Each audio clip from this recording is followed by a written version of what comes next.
ये आकाशवाणी गोरखपुर है। अब आप विकास चंद्र राय से क्षेत्रीय समाचार सुनिए। मुख्यमंत्री योगी आदित्यनाथ ने आज उन्नाव जिले के बांगरमऊ में 131.05 करोड़ की लागत से कराए गए विकास कार्यों का लोकार्पण किया। उन्होंने 24 करोड़ की परियोजनाओं के कार्यों का शिलान्यास भी किया। इस अवसर पर उन्होंने कहा कि उन्नाव क्रांतिकारियों की धरती है। श्री योगी ने कहा कि आज़ादी की लड़ाई में उन्नाव के क्रांतिकारियों द्वारा किए गए योगदान के लिए देश उनका सदैव ऋणी रहेगा। इस अवसर पर उन्होंने क्रांतिकारियों को नमन करते हुए उनके नाम को जीवंत रखने के लिए कई घोषणाएं भी की। इस अवसर पर विधानसभा अध्यक्ष हृदय नारायण दीक्षित, जल शक्ति मंत्री डॉक्टर महेंद्र सिंह और सांसद साक्षी महाराज मौजूद रहे। भारत में कोविड-19 से स्वस्थ होने वालों की संख्या आज 50 लाख को पार कर गई है। स्वास्थ्य मंत्रालय के अनुसार मात्र 11 दिनों में 10 लाख रोगी स्वस्थ हुए हैं। मंत्रालय के अनुसार देश में हाल के दिनों में प्रतिदिन 90,000 से अधिक लोग स्वस्थ हो रहे थे। देश भर में सक्रिय मामलों की तुलना में ठीक होने वालों की संख्या 5 गुना से अधिक हो गई है। मंत्रालय ने इसे सराहनीय उपलब्धि बताते हुए कहा है कि यह चिकित्सा के आधारभूत ढांचे, मानक उपचार के तरीके के कार्यान्वयन, चिकित्सकों और प्रथम पंक्ति के स्वास्थ्य और स्वच्छता कर्मियों के पूर्ण समर्पण और प्रतिबद्धता के कारण हासिल किया जा सका है। देश में स्वस्थ होने वालों की दर 82.58% हो गई है। पिछले 24 घंटों के दौरान 74,000 से अधिक लोग स्वस्थ हुए हैं। वर्तमान में यह कुल रोगियों का केवल 15.85% रह गई है। भारत में कोविड-19 से संक्रमित लोगों की संख्या ने एक दिन में 82,170 की संख्या के साथ 60 लाख को पार कर लिया है। वर्तमान में देश में सक्रिय मामलों की कुल संख्या 9,62,000 है।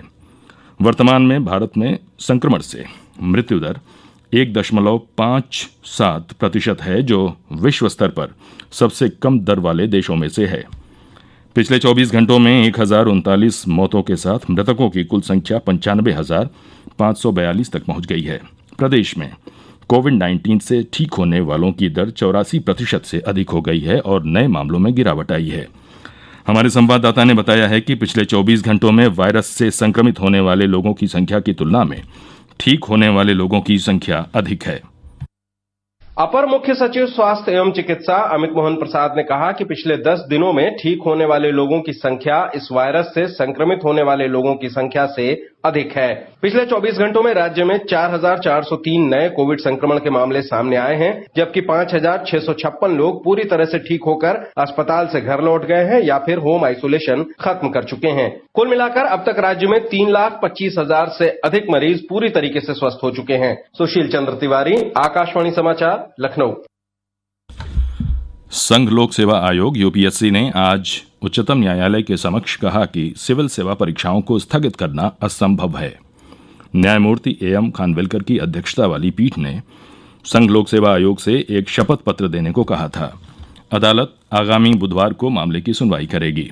शीर्ष अदालत यूपीएससी के उम्मीदवारों के एक समूह द्वारा दायर किए उस याचिका पर सुनवाई कर रही है, जिसमें आगामी सिविल सेवा प्रारंभिक परीक्षा 2020 को स्थगित करने की मांग की गई है। राष्ट्र आज क्रांतिकारी शहीद भगत सिंह को उनकी 113वीं जयंती पर श्रद्धांजलि अर्पित कर रहा है।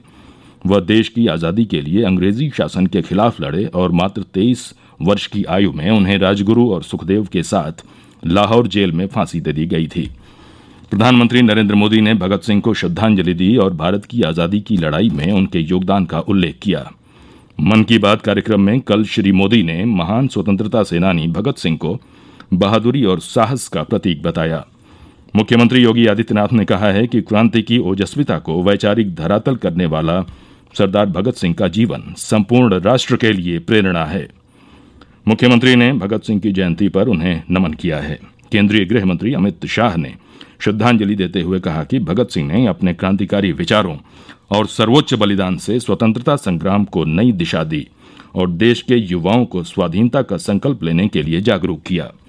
भारतीय जनता पार्टी के अध्यक्ष जगत प्रकाश नड्डा और केंद्रीय सूचना और प्रसारण मंत्री प्रकाश जावड़ेकर ने भी शहीद भगत सिंह की जयंती पर श्रद्धांजलि दी है। समाचार समाप्त हुए। नमस्कार।